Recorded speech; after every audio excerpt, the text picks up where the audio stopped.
Assalamualaikum warahmatullahi wabarakatuh. Innal hamdalillah nahmaduhu wa nasta'inuhu wa nastaghfiruh wa na'udzu billahi min shururi anfusina wa min sayyiati a'malina. May yahdihillahu fala mudilla lahu wa may yudlilhu fala hadiya lahu. Asyhadu an la ilaha illallah wahdahu la syarika lah wa asyhadu anna Muhammadan abduhu wa rasuluh la nabiyya wa la rasula ba'dah. Allahumma salli wa sallim ala nabiyyina Muhammad wa ala alihi wa ashabihi wa man tabi'ahum bi ihsanin ila yaumiddin wa ba'd. Jamaah salat maghrib yang dimuliakan oleh Allah Subhanahu wa taala, insyaallah pada kesempatan yang mulia ini kita kembali melanjutkan untuk membaca kitab Al-Kabair yang berkaitan dengan dosa-dosa besar yang telah disusun oleh Imam Az-Zahabi. Para hadirin yang dimuliakan oleh Allah Subhanahu wa taala, Imam Az-Zahabi menuliskan Al-Kabiratu Tsaniyah wal Khamsun, dosa besar yang ke-52. Isbalul izari ta'azzuzan wa nahwah, menjulurkan pakaian di bawah mata kaki karena kesombongan dan selainnya.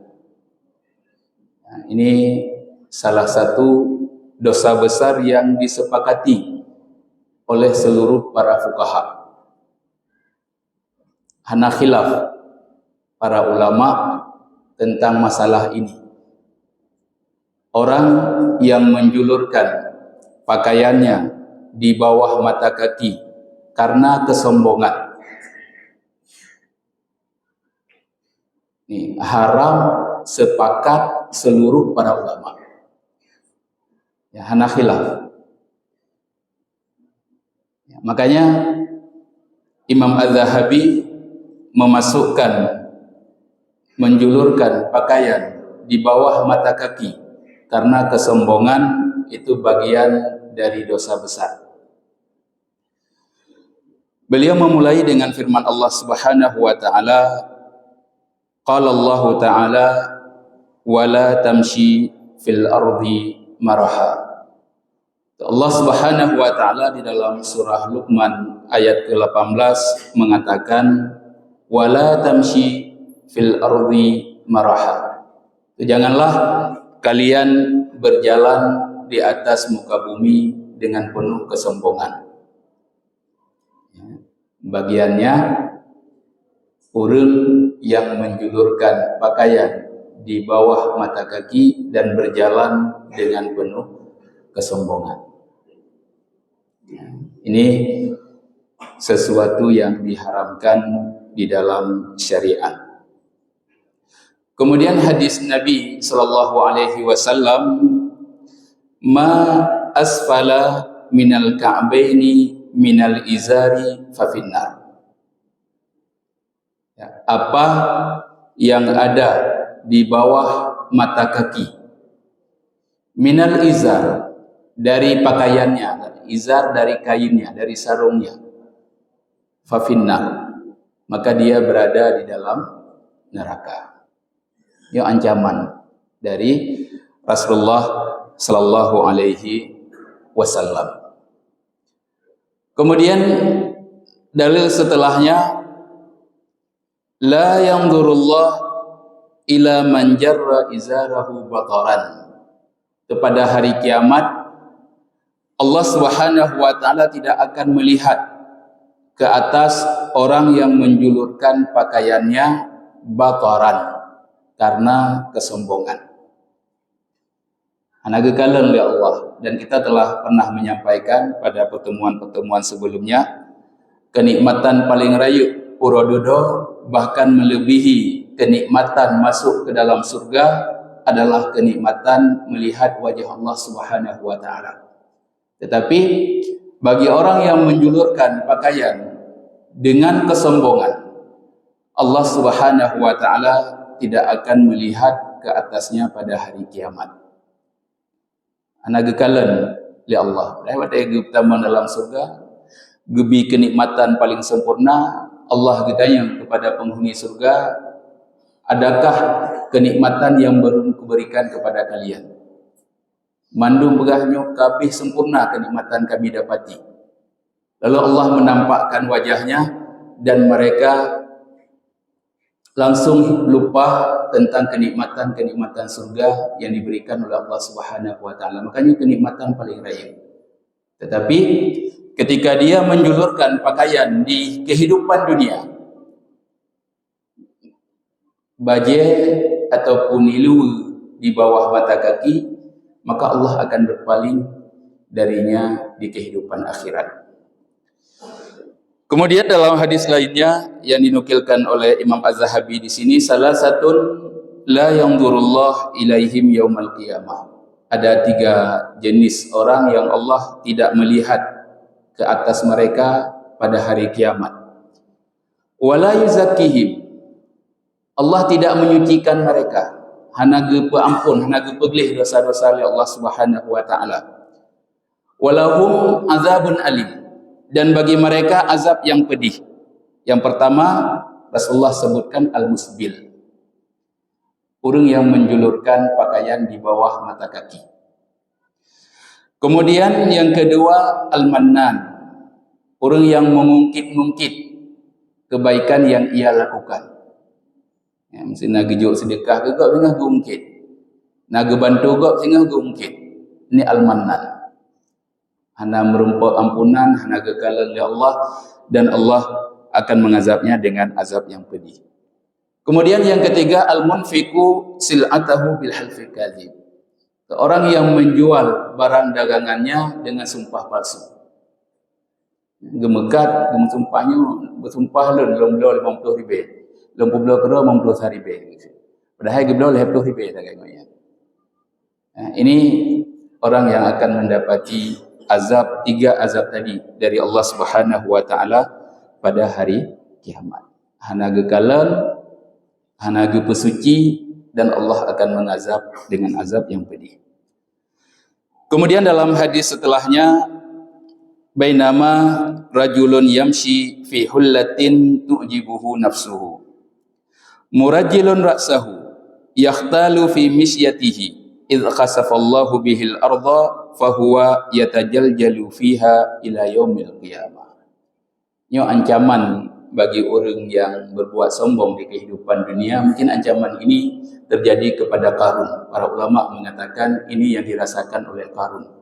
Dahulu ketika Qarun keluar dan berjalan di tengah-tengah manusia dengan keadaan yang sangat ampuh. Tu'jibuhu nafsuhu. Dan dia takjub dengan dirinya sendiri. Dia pakai baju umar lagak dah ke pakaian lo muronyo. Ditubit dari rumah dengan penuh kesombongan.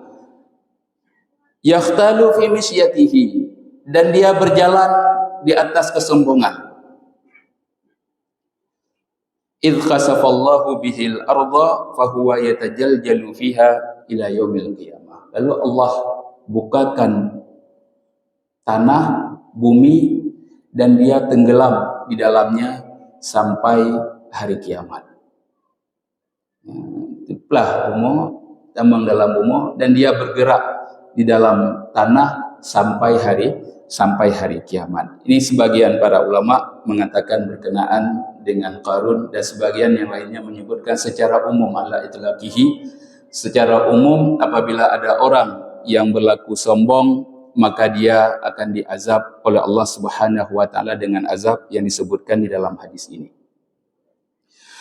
Kemudian dalam hadis setelahnya, ini kita bacakan seluruh hadis yang berkenaan dengan ini dan nanti akan kita jelaskan secara terperinci. Dari Abdullah ibni Umar dari Nabi sallallahu alaihi wasallam, beliau bersabda, al-isbalu fil izari wal qamisi wal amamah awil imamah. Wa man jarra syai'an khuyala lam yanzurillah ilaihi yaumal qiyamah. Isbal fil izar. Isbal itu berlaku pada pakaian. pada sarung. Wal qamis, pada baju yang lagi jubah ataupun kamis dinamakan, pakaian yang 3 look. Wal imamah, serban, ini juga berlaku hukum isbal di dalamnya. Wa man jarra syai'an khuyala lam yanzurillah ilaihi yaumil qiyamah. Barang siapa yang menjulurkan ataupun melebihkannya karena kesombongan, maka Allah tidak akan melihat ke atasnya pada hari kiamat. Mungkin baje ataupun iluwe ataupun ijakrung jelas. Kaditren di bawah mata kaki itu sombong. Mankiban dengan sapai baje dihitung sombong. Ibnu Hajar Al-Asqalani mengatakan al-kum al-kabir wa tawil. Yang sapai bajayan besar dan panjang, melebihi kebiasaan. Yang syarah oleh para ulama sebagian mengatakan lagi baje urun Sudan pakai. Okay? Urun Sudan mereka pakai baje sapai etno raya. Yang panjang loh. Disebutkan seperti itu oleh para ulama. Tapi Ibnu Hajar menjelaskan secara umum raya panjang. Kenapa? Karena itu menghabiskan banyak kain yang sia-sia, hanya manfaat. Tetapi kita mendapati seperti Ibnu Mubarak dan yang lainnya di dalam kitab Aina Nahnu min Akhlaqis Salaf, di mana kita dari akhlak para salaf itu para ulama dahulu, para alim dahulu, mereka memiliki pakaian yang sapainya raya. Bahkan pada baca kitab ataupun baca Al-Quran, kadang-kadang di kala lengan kusau di dalam baju tersebut, supaya dianggap dia melakukan sesuatu yang riya. Ya, tetapi Ibnu Hajar Asqalani menjelaskan seperti itu. Baju dipakai terlalu berlebih-lebihan, maka dia termasuk ke dalam kesombongan. Sedangkan imamah itu disebutkan dalam Zadul Ma'ad oleh Ibnu Qayyim, apabila dia memakai imamah yang terlalu panjang. Ya, ulama-ulama orang yang lebih contoh lagi urun Sudan mereka pakai serban, mungkin dari hino sampai truk tiang je serban palit-palit buat uleh gitu. Ini disebutkan bagian dari kesombongan oleh para ulama kita. Ya, karena serban itu biasa dipakai sebagaimana ada orang Arab, itu hanya lebih bacut kayaknya. Ataupun dia menjulurkan panjang sampai upunggung misalkan, lagi ikat serban, palit sampai truk upunggung. Dan itu termasuk bagian dari kesombongan. Yang penting kharij anil adah, keluar dari kebiasaan, maka itu bagian dari kesombongan, dan kebiasaan itu kembali kepada setiap daerah. Itu hanya sama di antara satu daerah dengan daerah yang lainnya. Maka ketika sombong pada kamis, pakaian dijulurkan, begitu juga serban, begitu juga kum, tangannya yang panjang dan lebar, dan dia melakukannya karena kesombongan, maka Allah Subhanahu wa taala tidak akan melihat ke atasnya pada hari kiamat. Hadis ini diriwayatkan oleh Imam Abu Daud dan Imam Nasai bi isnadin sahih, dengan sanad yang sahih. Maka para hadirin yang dimuliakan oleh Allah, sebagian hari ini mengatakan hadis-hadis yang berkenaan dengan isbal itu hanya pada izar, ijakrum yang diterjemah dalam bahasa Indonesia. Selain dari ijakrum, dianggap hana ruh dalam ancaman tersebut, karena hana dalam hadis. Maka hadis ini menjelaskan bahwasanya isbal itu bukan hanya pada ijakrum, tapi baju yang dipakai isbal, iluwe, bantalon, nanti Imam Az-Zahabi akan menjelaskan di akhir. Iluwe lagi tanya pakai bantalon ataupun sarawil, sirwal, itu juga apabila dia menjulurkan melewati batas mata kaki, maka itu termasuk ke dalam kesombongan, ataupun termasuk ke dalam isbal yang diharamkan di dalam syariat. Kemudian dalam hadis Jabir ibni Salim, qala li Rasulullah sallallahu alaihi wasallam. Jabir mengatakan, Rasulullah berkata kepadaku, Iyyaka wa isbalal izari. Berhati-hatilah engkau dari menjulurkan pakaian. Ingat ya Rasulullah, berhati-hati menjulurkan pakaian. Bahkan Rasulullah mengatakan illahnya, mengatakan sebabnya. Fa innaha minal makhyalah.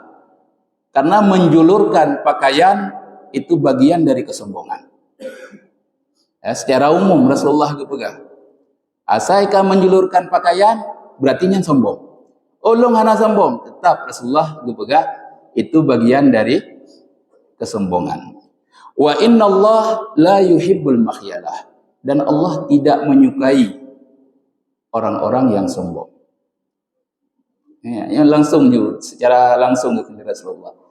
Hati-hati engkau dari menjulurkan pakaian, karena itu bagian dari kesombongan, dan Allah tidak menyukai orang yang sombong. Dalam hadis Abi Hurairah setelahnya, bainama rajulun yusalli musbilan izarahu. Dalam hadis Abi Hurairah ada seorang laki-laki, dia salat dan pakaiannya itu menjulur di bawah mata kaki. Gedang sembahyang, ilu iuk mata kaki. Qala lahu Rasulullah. Qala li Rasulullah, lalu Rasulullah mengatakan kepadanya, izhab falyatawadda. Keluar, engkau berwuduk lagi. Itu bila murungnya, ya wuduk lah. Fa dhahaba fatawadda'a summa ja'a. Leh wuduk kita menglam ya sembahyang kekelam dari Rasulullah. Idhab fatawadda. Pergi engkau berwuduk kembali. Faqala lahu rajulun. Ya Rasulullah, malaka amartahu an yatawadda'a summa sakatta anhu. Kemudian kalau orang lain juga apa Rasulullah? Wahai Rasulullah, kenapa engkau memerintahkan dia untuk berwudu kembali? Padahal dia telah berwudu dan dia telah melakukan salat. Rasulullah sallallahu alaihi wasallam mengatakan, innahu kana yusalli wa huwa musbilun izarahu. Itu dikarenakan dia salat dan dia menjulurkan pakaiannya di bawah mata kaki. Lalu Rasulullah mengatakan, wa innallah la yaqbalu salata rajulin musbilin izarahu. Dan Allah tidak akan menerima salat orang yang menjulurkan pakaian di bawah mata kakinya. Hang kita terima, makanya dia wuduklah sembahyang lah mula. Karena Allah hang terima sembahyang orang yang menjulurkan pakaiannya di bawah mata kaki. Hadis ini disebutkan oleh Imam Zahabi, rawahu Abu Daud wa huwa ala syarti Muslim insyaallah taala. Hadis ini diriwayatkan oleh Imam Abi Daud dengan syarat yang telah ditetapkan oleh Imam Muslim. Berarti menurut Imam Az-Zahabi hadis ini sahih. Tetapi cukup banyak ahli hadis mengatakan hadis ini dhaif. Hana sahih hadisnya. Karena mereka menyebutkan hadis ini dari riwayat, dalam riwayatnya ada Abu Ja'far rajulun la yu'rafu, dia tidak dikenal. Maka terputus sanad karena Abu Ja'far yang tidak dikenal oleh ahli hadis, maka didhaifkan. Ya, hampir seluruh para ulama hadis mendhaifkan, tetapi Imam Zahabi mensahihkan. Berarti menurut pendapat Imam Az-Zahabi, orang yang menjulurkan pakaian di bawah mata kaki, maka dia tidak diterima salatnya. Yang terima salat orang yang dalam keadaan isbal, dalam keadaan menjulurkan pakaian di bawah mata kaki. Kayaknya ancaman yang sangat keras menurut Imam Az-Zahabi. Wa qala Nabi sallallahu alaihi wasallam, dan bersabda Rasulullah sallallahu alaihi wasallam, man jarra saubahu khuyala la yanzurullah ilaihi yaumal qiyamah. Barang siapa yang menjulurkan pakaiannya karena kesombongan, maka Allah tidak akan melihat ke atasnya pada hari kiamat. Faqala Abu Bakrin, maka berkata Abu Bakar, Ya Rasulullah, inna izari yastarfi illa an ata'ahdahu. Wahai Rasulullah, pakaianku ini melorot, itren bajalun wahai Rasulullah, ataupun ijalun. Kecuali aku menjaganya. Ya, menjaga berarti hana rut. Mia hana gejaga li Abu Bakar, maka rut dan isbal beliau. Lalu Rasulullah sallallahu alaihi wasallam mengatakan, innaka lasta mimman yaf'alahu khuyala. Wahai Abu Bakar, engkau bukanlah salah satu yang mengerjakannya karena sombong. Ya, para ulama hadis, dan ini mungkin telah pernah kita sampaikan ketika ditanyakan tentang isbal. Mia tanyo manteng na sifat hana sombong, maka hana tapegah hadisnya menjadi dalil bolehnya berlaku isbal. Bahkan yang pertama yang mengatakan kepada Abu Bakar tidak sombong adalah Rasulullah. Ranyo tajak masjid ilu merah-rah, wadai pakai merah-rah ilu, oh nak pulung hana sombong. So yang pegah draw dia yang pegah hana sombong. Ataupun gekeun ai pakai ilu merah-rah, ai lagi Abu Bakar si merah-rah. Abu Bakar so pegah hana sombong. Rasulullah. Tanya draw dia pegah hana sombong. Nyo bentuk kesombongan. Maka tidak bisa dijadikan dalil yang pertama. Yang kedua, Abu Bakar memakai pertama sekali di atas mata kaki. Kan yuk mata kaki dipakai Abu Bakar. Maka kepegah Abu Bakar mayalun menjaga hana rut Rasulullah.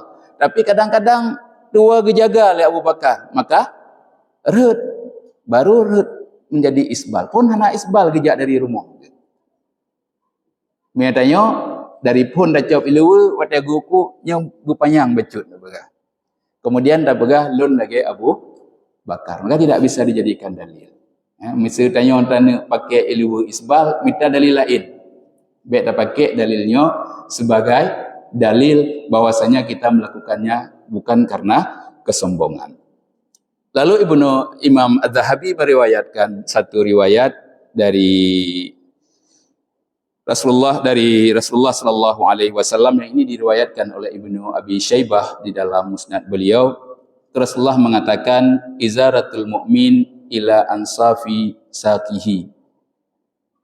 Pakaian orang mukmin itu setengah betis. Yang gepeget li Rasulullah sallallahu alaihi wasallam. Pakaian orang mukmin setengah betis. Setengah betis lah pakaian orang mukmin. Ya. Di dalam hadis lainnya dari Abu Sa'id, beliau mengatakan izratul mu'min ila nisfisa. Pakaian seorang mukmin itu setengah betis. Wala haraja aula junaha fima bainahu wa bainal ka'bain. Dan tidak mengapa ketika dia memanjangkannya dan tidak melewati batas mata kaki. Hanya yang ada pakaian Rasulullah. Yang kata jamaah yang dimuliakan oleh Allah, syariatnya kah cukup sempurna. Cara pakai baju yang kagak tu dalam syariat. Bedaan pakai baju tak tamang WC, mungkin seatik tak tubit tamang WC kagak tu dalam syariat. Kiban cara tak tamang, kiban cara tadu, kiban cara tak berhajat, yang mandum kali diatur di dalam syariat. Maka pakaian Rasulullah sallallahu alaihi wasallam menjelaskan itu setengah betis pakaian orang beriman. Apabila dia enggan, maka dia boleh memanjangkannya di antara betis dengan mata kaki. Lalu Rasulullah sallallahu alaihi wasallam mengatakan, "Makana asfala minal ka'baini fahuwa finnar." Dan apabila melewati batas mata kaki, maka dia di dalam neraka. Wa man jarra izarahu bataran lam yandurullah ilaihi. Dan barang siapa yang menurunkannya karena kesombongan, Allah tidak akan melihat ke atasnya pada hari kiamat. Nah, maka jamaah yang diakan oleh Allah, ketika gekeun li Rasulullah sallallahu alaihi wasallam, man jarra saubahu, barang siapa yang menjulurkan pakaiannya, la yandurullah ilaihi yaumil qiyamah, maka Allah Subhanahu wa taala tidak akan melihat ke atasnya pada hari kiamat. Lalu Ummi Salamah mengatakan kepada Rasulullah sallallahu alaihi wasallam, "Wahai Rasulullah, bagaimana dengan para wanita?" Tiban ngan urang ina. Urang ina pakai setengah betis lagi orang agam pakai. Rasulullah sallallahu alaihi wasallam mengatakan zid shibran. Tambah bahasanya sejengkal. Tambah sejengkal. Dari enak gitu, dari setengah betis. Dari setengah betis kita mah enak. Dikenal Nabi sallallahu. Wahai Rasulullah, mia kamu jak mendandah kaki. Maka Rasulullah sallallahu alaihi wasallam mengatakan tambah sehasta. Kita mah enak. Dari setengah betis. Kita yang lam mankiban Rasulullah itu mia kendang puto. Rasulullah sallallahu alaihi wasallam mengatakan yang pertama kotor, yang kedua membersihkannya. Maka disebutkan oleh para ulama kita, orang yang memakai pakaian di bawah mata kaki itu menyerupai para wanita. Nah, jamannya memang kada balik. Orang inang orangnya ge pakai setengah betis. Orang agam ge pakai merah-merah de balik. Nah, orang agam si panjang, orang inang ada ge beloi luwe segemita yang setengah betis. Hanya ka terbalik. Seharusnya pakaian laki-laki setengah betis, pakaian perempuan itu menutupi mata kaki. Karena sepakat para ulama kecuali Imam Abi Hanifah menyebutkan kaki itu bagian aurat bagi para wanita. Tapi Imam Abi Hanifah mengatakan kaki itu bukan aurat bagi para wanita. Maka mungkin tanya pada kalian TV ataupun raja haji dan umrah, kebiasaan takalan na orang inang Arab yang sembahyang di kaki. Gimana cara ada kaki sembahyang? Mereka dalam mazhab Abi Hanifah itu membolehkan. Karena Abi Hanifah menganggap kaki bukan bagian aurat bagi para wanita. Tapi jumhur para ulama mengatakan kaki adalah aurat bagi para wanita dan tidak bisa dinampakkan di dalam salatnya ataupun di luar salatnya. Ya, maka para hadirin jamaah yang dimuliakan oleh Allah Subhanahu wa taala, ini penegasan dari Rasulullah, kiban seharusnya seorang muslim itu berpakaian. Wa qala Ibnu Umar, dan berkata Ibnu Umar, marartu ala Rasulillah sallallahu alaihi wasallam wa fi izari istirkha. Itu aku berjalan suatu hari di depan Rasulullah dan pakaianku itu melorot di bawah mata kaki. Maka Rasulullah langsung gehoi Abdullah bin Umar, "Ya Abdullah, irfa izaraka." Wahai Abdullah, angkat pakaianmu. Ieu beut. Farafa'tuhu. Lalu aku mengangkatnya. Summa qala zid. Tambah lagi wahai Abdullah, beutlah pakaianmu. Fazidtu famaziltu ataharraha ba. Lalu aku mengangkatnya kembali dan Abdullah ibni Umar mengatakan setelah itu aku tidak pernah lagi menjulurkan pakaianku. Handamli kasih. Ya. Dan ini sudah berulang-ulang mungkin kita sampaikan, dan di dalam mukaddimah ketika kita mempelajari kitab Al-Kabair kita telah ingatkan bagi orang yang beriman ilmu itu adalah untuk diamalkan, bukan hanya untuk didengar. Nah, orang beriman benar. Maka ketika Allah mengatakan fadzakir fa inna dzikra tanfa'ul mukminin, berilah peringatan karena peringatan itu akan bermanfaat bagi orang beriman. Namanya wate gedenga ayat Al-Qur'an, wate gedenga hadis Rasulullah, onyo ilme bagi lun, dan nyo yang pegah yang menyampaikan adalah Allah dan Rasulnya, maka dia mengamalkan. Ya, tapi bagi orang yang keimanannya itu tidak kuat, maka bagi mereka ilmu yang didapati hanya sekedar untuk didengar. Nalun dengar baru kaji banyak. Makiban nana bubut, anak pokoknya nalun dengar. Nyo beda. Ya, makanya ketika ditanyakan oleh para salaf dahulu, tabi'in menanyakan kepada para sahabat, apa yang membedakan generasi kalian dengan generasi kami? Yang tabi'in yang bak sahabat. Para sahabat mengatakan, Jabir ibn Abdullah menyebutkan, yang membedakan kami lebih dahulu diberi iman sebelum Al-Quran. Awaina iman ile sahabat, baru baca Al-Quran. Maka ketika kami mendapati perintah, kami lakukan. Ketika kami mendapati larangan, kami tinggalkan. Tetapi kalian hari ini membaca Al-Quran dari pertama sampai akhir, dari akhir sampai kembali lagi ke pertama, tidak ada amalan yang kalian lakukan. Dan yang nak yakin deh, meda baca Al-Quran sebatas baca saja. Nah perintahnya, alahnya kan perintah saja. Bagi sahabat itu memahami bukan. Itu adalah kalam Allah. Allah yang memerintahkan. Ketika disebutkan hadis Rasulullah, mereka meyakini itu adalah perintah Rasulullah. Maka tidak ada pilihan bagi kami kecuali sami'na wa ata'na. Wa makana lil mu'minin wala mu'minatin idza qadallahu wa rasuluhu amran ayakuna lahumul khiyarah min amrihim. Jadi tidak patut bagi orang mukmin yang laki-laki dan mukminah ketika Allah telah menetapkan satu perkara dan Rasulnya menetapkan satu perkara, dia lebih memilih yang lainnya. Ya, hana patut bagi orang yang beriman. Maka Abdullah bin Umar ketika gekeun Rasulullah beut. Tamahlam.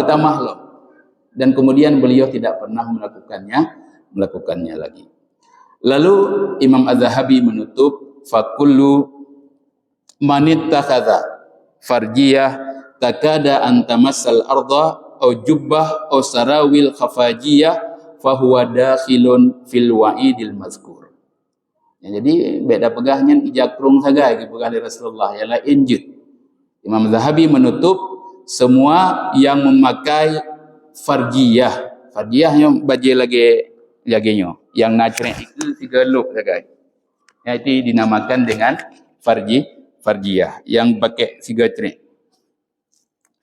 Kemudian au jubbah.